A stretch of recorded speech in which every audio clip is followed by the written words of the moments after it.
My name is Jimmy. I'm sick as a fucking dog, but yet I'm here trying to entertain you people with my good friends Larry and Frank. How's it going, fellas? I'm Larry. Hi. How's it going, Larry?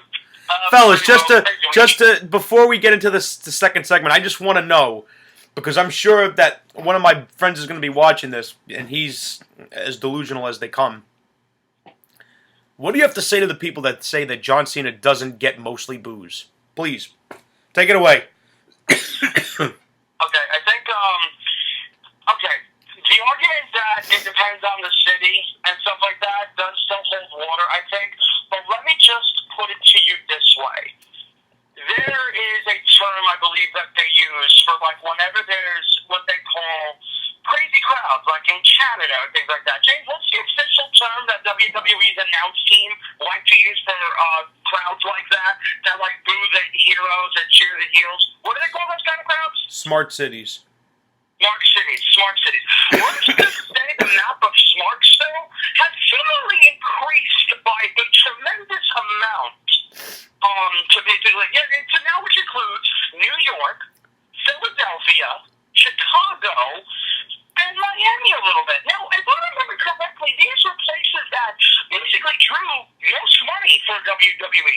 I find it funny that that's all they will all of a sudden become what's called smart cities all of a sudden. That can't be coincidence, and that's all I have to say. Also, make a note, this started back as far back in 2006 at when he went up against RVD. Right, and the one I said, I believe you're referring to, Frank? Yeah, I'm saying that we have proof. It's as far back as 2006 when I stand against Rob Van Dam. Mm-hmm. I would say. Have anyone to go with that? Well, but you also have to remember what it was. I mean, you also have to remember it was the ECW crowd. You know what I mean?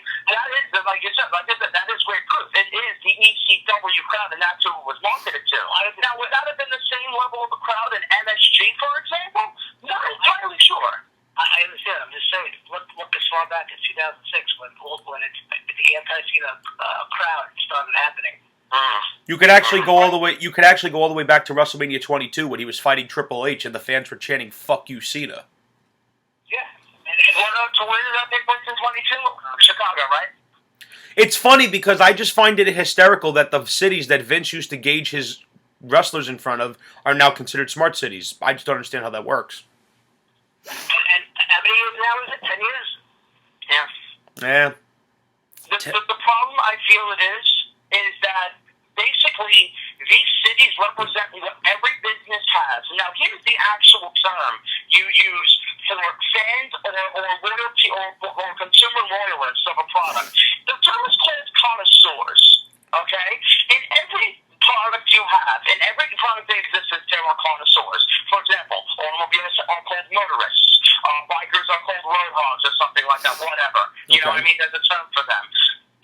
Video gamers are, gamers are called gamers. You know what I mean? But I find it funny that in this business, we want to insult the people rather than embrace them. Oh yeah, wrestling is the main business I can think of aside from gaming that purposely. What's the wrestling crowd called? The IWC. Yeah, that seems to be the new term for it now, Frank. The IWC. You know. Yeah, but these are also the same people that like to throw those three letters around are the same people that are saying it through the internet. Not to mention that this is the same company that for day in, day out, minute after minute, want to basically advertise WWE on social media. And, social media. They worship social media. They make themselves look like hypocrites. What's the number one trend? Yeah, someone trending.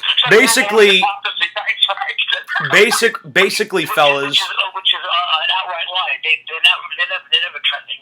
They might be trending for a second, but they're not trending worldwide. But it's basically like this, fellas. Let me put it to you this way: if you agree with everything that they do, you understand the business. But if you disagree with anything they do, you don't get it. It's like Cena. Like when Cena comes out and says, "Oh, the people that boo me just don't get it." What is it that we don't get? We don't like your ass. Simple.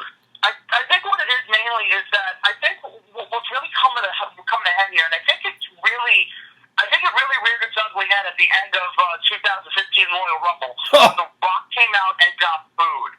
The problem is that the crowd wasn't so, okay, they were mad that Roman Reigns won, but they were now incensed that the WWE as a company tried to manipulate them. Because they're not stupid. They're not stupid. And this tells me, I'm sorry, keep going, I'm sorry. No, go ahead, Larry. And this also got to me more so than it should. And I was at your house at this time, James. I was a little quiet. I only said one thing about it, but it really burned me up inside more than I let it on. And that was at WrestleMania with John Cena versus Rusev. That they had to basically trout out the whole American Army hoorah shit to get us to cheer for John Cena. And I, as a son of a Marine, felt manipulated. My grandfather was a World War II sergeant.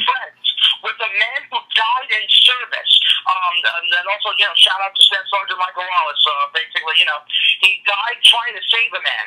And I felt offended that they were using memories like that to get me to cheer for a guy that I wouldn't cheer in any other Absolutely. Scenario. My great-grandfather, Peter Dulce Muscola, was a friggin' World War II sergeant.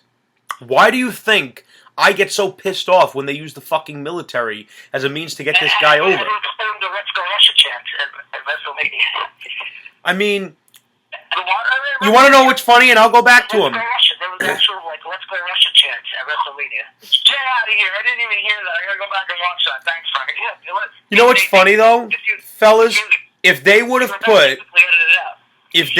put somebody like a Dean Ambrose, or a Daniel Bryan, or a Dolph Ziggler in the position Cena was in, Rusev would have got booed out of the fucking building. Are you kidding me? Especially if you put him against Daniel Bryan. The fuck, I don't care. And the same people who say that him winning the title at WrestleMania was always the plan are the same people who say that Wyatt was better off after the Cena feud, are the same people who say that the yes chant is over, but not him. Yeah, the crowd booed The Rock because they wanted to say yes. Idiot. It scares me that these people actually walk amongst us. Yeah, I always say it's a reflection of society. And, let's... There's certain things you can't have opinions about. There's certain things you can't disagree with. Oh, absolutely. You disagree with anything WWE, you're a mark, you're a smart, you're part of the IWC, you live in your mother's basement. And meanwhile, usually it's the job of the upper, the more experienced consumers. Of course, that's not to say that all companies should listen to their fans 100% of the time. That sometimes that's just not the case. But a lot of times, some really good ideas come from them. And to just completely block, but in this scenario, when you've got packed to the roof rafters of people cheering for one guy or another guy and another guy, and you're constantly putting the other guy that nobody likes over, I don't understand this mindset. It's like, okay, it's like just, let's say Toyota was selling a station wagon, right? And they really wanted to sell you that station wagon. But a lot of people in their current community like luxury cars. So they buy the luxury cars. They're like, no, you don't want luxury cars. You want these station wagons. So what we're going to do is we're going to take the luxury cars off the market and force you to buy station wagons. That is the same business mindset that's going on right now with John Cena and Roman Reigns. And I do not understand how a business with multiple products, you function this way. I don't understand it. He does have his fans. He does have his shared fans. Absolutely. And I'm not taking anything away from the guy. I mean, me and James, we don't disagree vehemently over this, but me and James are at odds on the point that I don't blame Cena for all this. I really blame the booking. I don't hate John Cena. I like some of the matches he's been in. I don't not like watching him. I just don't like him when he's extremely boring, like his matches with Randy Orton. I hate those matches with the fiery matches. But I'm just saying, it's like if you're constantly just forcing, to me, every single wrestler under that name WWE is a product. And if you're just focusing on one product in your product line, you're not making as much money as you should be making.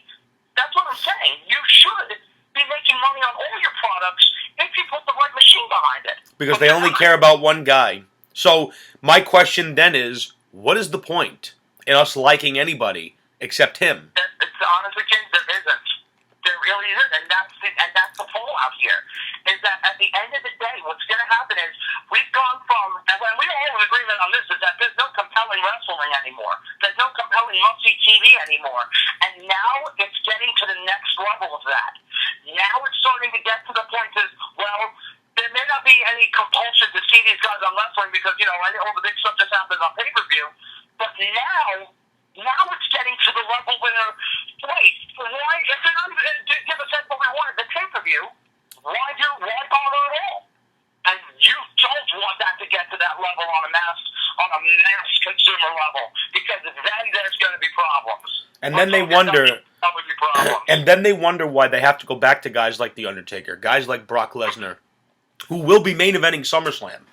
Why they have to continue going back to these guys is because they've done a piss-poor job of building the next guys. Mm-hmm. And that's not on the guys for not getting the push.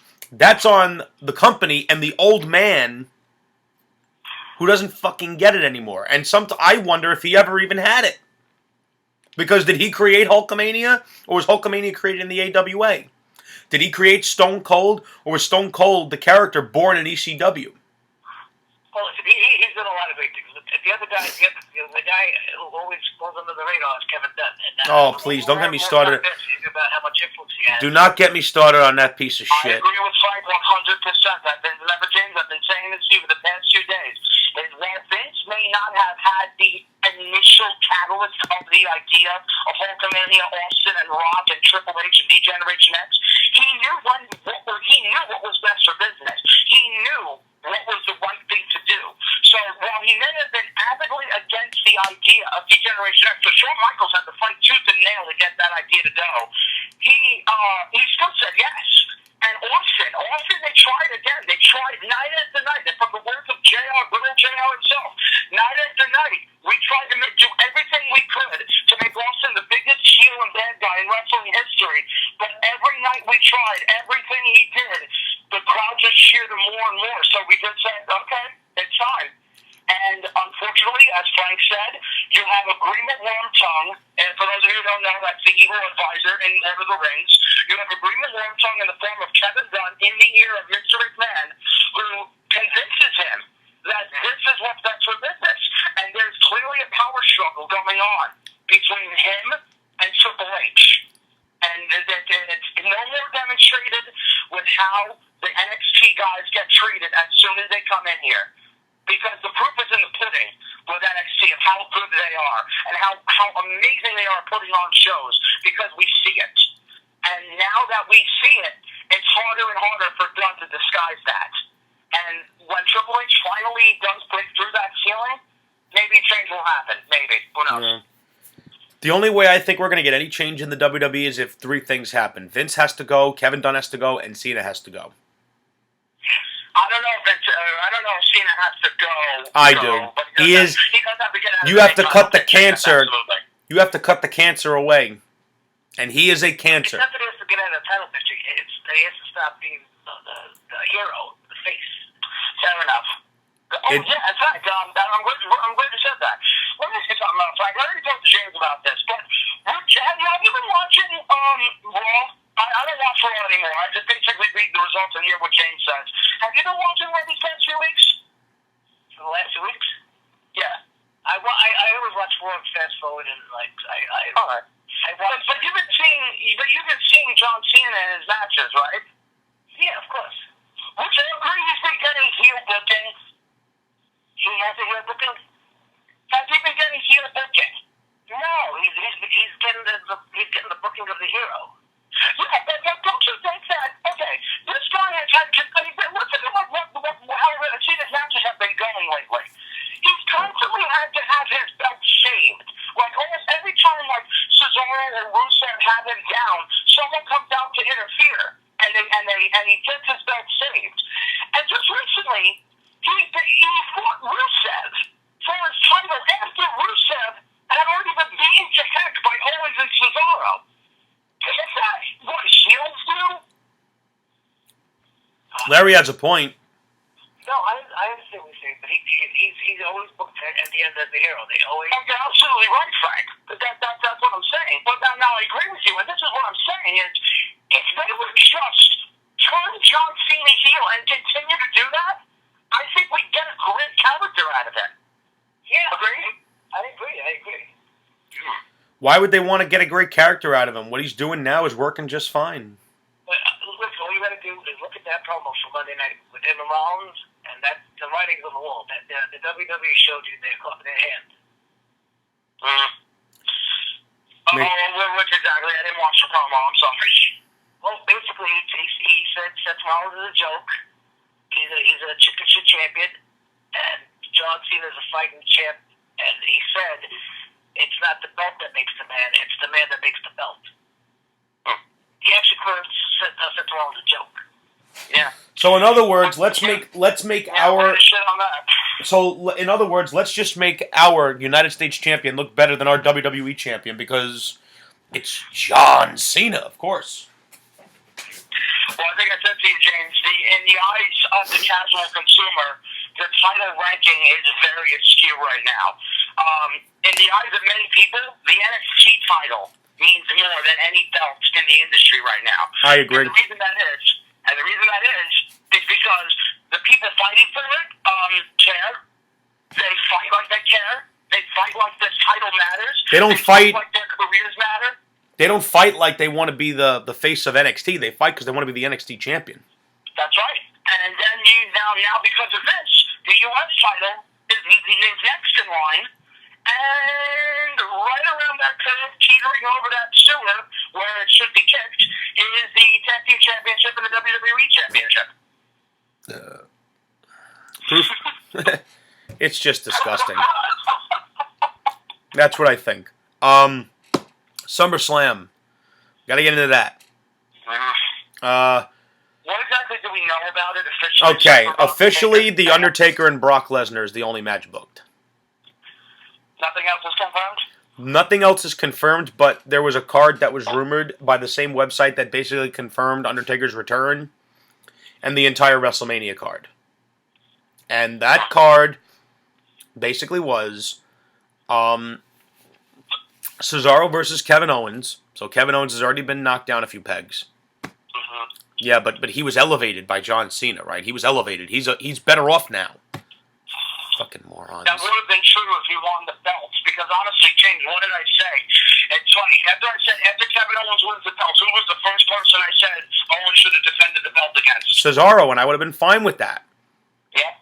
But now Kevin Owens. People who sympathize with Cena who say, he elevated them. They would have been right if Owens would have won the belt. I think Cesaro's going to be the next U.S. champ. Say that again? I said I think Cesaro's going to be the next U.S. champ. And I have no problem with that, assuming he gets the same kind of booking that Cena just got. I have no problem with that whatsoever.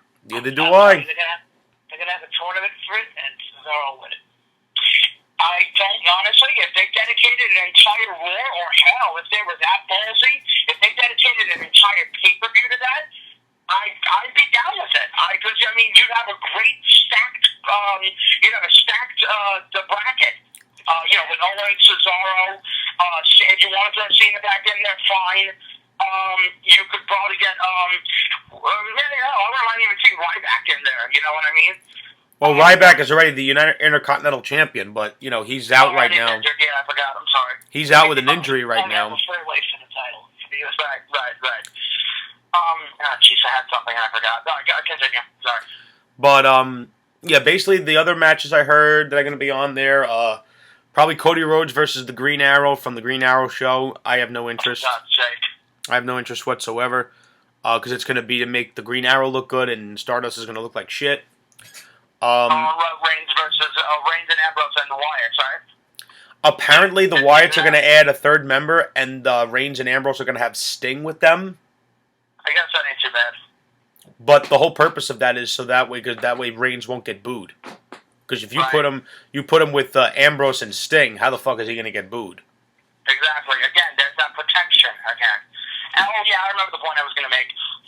And one of the biggest things I see, if I can just go back just a little bit, one of the biggest things that I keep hearing people say is Cena made the belt look good. Here's the problem with that, though. Here's the thing, though. Oh my God! Anyone could have done that. Exactly. Anyone could have done that. With the right booking. Because here's the thing. The matches, like I said before, the matches are as good as the opponent that Cena had fought. So, let's say Kevin Owens debuted, won that won that U.S. Championship and continued the open challenges. Holy hot damn is all I would have to say. You know what I mean? Oh, yeah, but I'm saying whenever there's the U.S. champion usually hardly ever wrestles or he loses in 2-3 minutes on TV every week. Yeah, exactly. Now, if that didn't happen, the U.S. title wouldn't have needed saving. And then, of course, there's the albatross that is the Intercontinental title. So far as bad as the U.S. champion got, IC champ had it 10 times worse. 10 times worse. Yeah. So, the big thought. And how has Ryback been booked since he won the Intercontinental title? Has Well, he? he's hurt. They tried, but he got hurt. He was supposed to go up against the Big Show, which, wasn't really the best idea for his first opponent, but he still won. Well, He still booked won. correctly, they could have made it important. Like, they could have had the bell ring and have Ryback just give him a spine buster, the meat hook, and then the, what do you call it? The shell shock to have him have a dominant performance.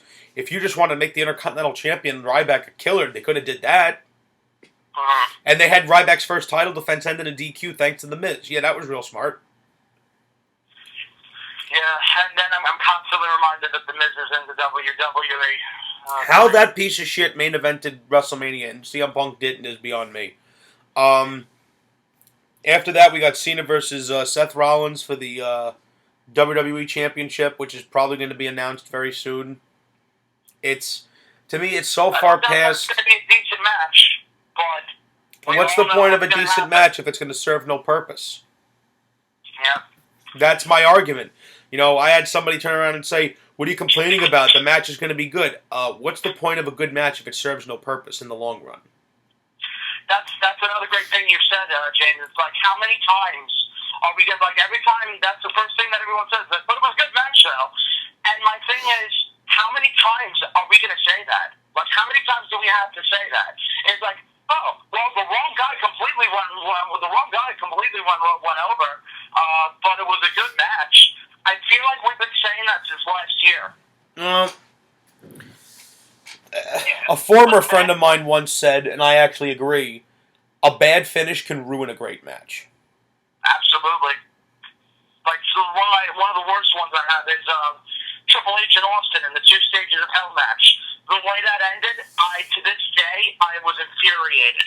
Because all that happened was Triple H fell on Stone Cold Steve Austin and got the 3 counts. Now, Triple H would have ended as the actual victor, that would have been fine. Or if Austin would have won, that would have been fine. Because that was supposed to be the culmination of their feud.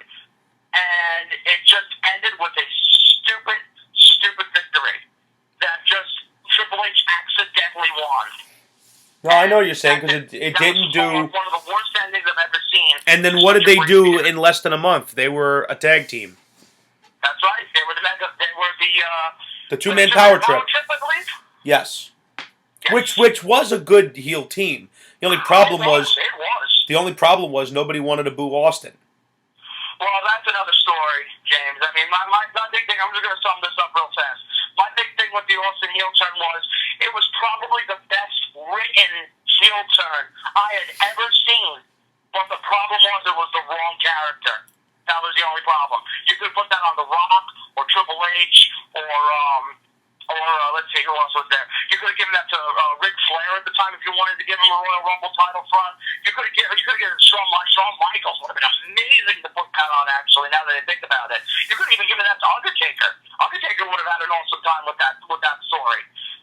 But I'm just saying, just anybody but Austin would have been perfect for that story. Because Austin was universally over. Yeah, and I'm going to give credit where credit's due when it comes to story writing. That was possibly the best written heel turn I had ever heard in my life. Like, on paper, it's immaculate. It was great. Well, to me, nothing compares. With the wrong guy. To me, nothing compares to Hogan turning and joining the NWO because of the business that it did. But that was an instant. That was an instantaneous instantaneous moment. I'm talking about a long drawn moment, like where it's like, the whole everything leading up to it was perfect. Like the whole, I need to beat you, Rock. I need to do this. And I was like, that was like leading up to that moment. Like you knew it was going to happen, but it was just so perfect. Now the Hogan heel turn, that just isn't fair because that was a moment nobody saw coming. That was just a moment in history. And you want to know what? Like a full-built heel turn, like that step by step, event to event. That heel turn, though, set in motion one of the greatest boom periods that the business had ever seen. Because WCW stepped up their game creatively. They gave some of the best characters they ever had, including Sting, one of the best babyface runs, the best babyface booking ever. And then, as a result of that, WWE started to drop the ball big time. More than they already were, because the mid-90s was a bad period for them. Then the WWE started to get their shit together, and as a result, you had two great shows that were delivering on a daily basis. And what always will bother me with WWE, not just as a wrestling fan, but from a business perspective, why do you need to be losing massive amounts of viewers and money to put your best foot forward? If you're in the entertainment industry, you should have two goals in mind. Put on the best product possible for your audience and make the most money you possibly can. Have they done that? No, they've been in safe mode for the last 7 years. What do you have to say, Larry? Absolutely not. It's like I think you pretty much got everything I said from before. It's like, and a lot of it is probably because there's just no competition. There's no motivation. There's absolutely no. But yet, this is the part that gets me though. It's that the stigma is that WWE, like Vince constantly says, "Oh, we're just in competition with everybody. We're in competition with the NFL. We're in competition with Game of Thrones." Okay, if you don't have that many competitive viewers, then why are you not making this product the best you can be then? Because there's a lot of big names to compete with, including NFL and any other sports team. But yet, remember, we're not a sports show. You gotta remember that. Well, this is the last time I'm going to touch on it. Whenever I bring up the Cena situation, one of the responses I always get is, WWE is a business. Okay. And because it's a business, you should try to make the most money possible and put the best product out there that you could possibly put. What is your response to that argument? It's a business. Yeah, because they're so pins and needles. They have been in safe mode since 2008, and they don't want to rock the boat.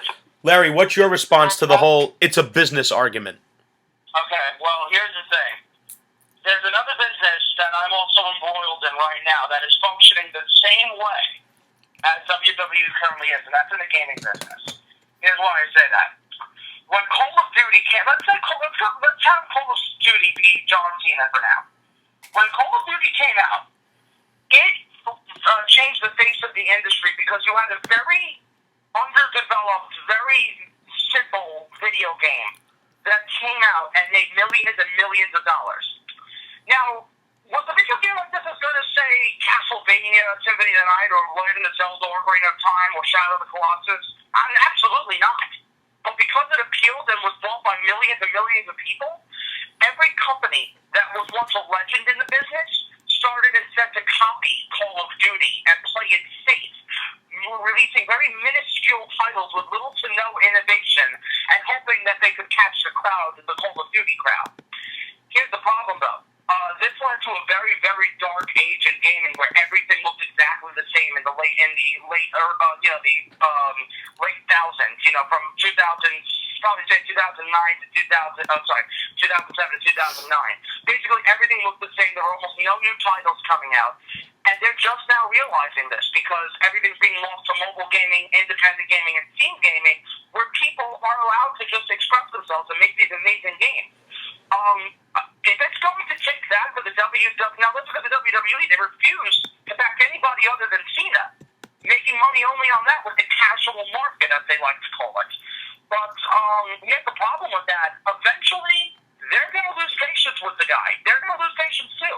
And eventually, Cena's going to get hurt or not be able to compete on the same level anymore. And that's the problem. What do you do then? They have built not a single person. They're going to have to start stepping it up. Otherwise, yeah, it's going to crash and burn. They haven't built a single person up that's even close to his level. And if he was to, God forbid, suffer a career-ending injury tomorrow, they'd be fucked. Yeah, well, their plan was Roman Reigns, but they screwed that up too. Yeah, Roman Reigns. Yeah, he was. They were ready to roll Roman Reigns, but they screwed it up by force-feeding him and, like you said, manipulating the crowd. Yep. And the crowd saw right through it. And on that note, ladies and gentlemen, our second segment will end, and we will be back to discuss Hulk Hogan's latest controversy and Daniel Bryan's impending return.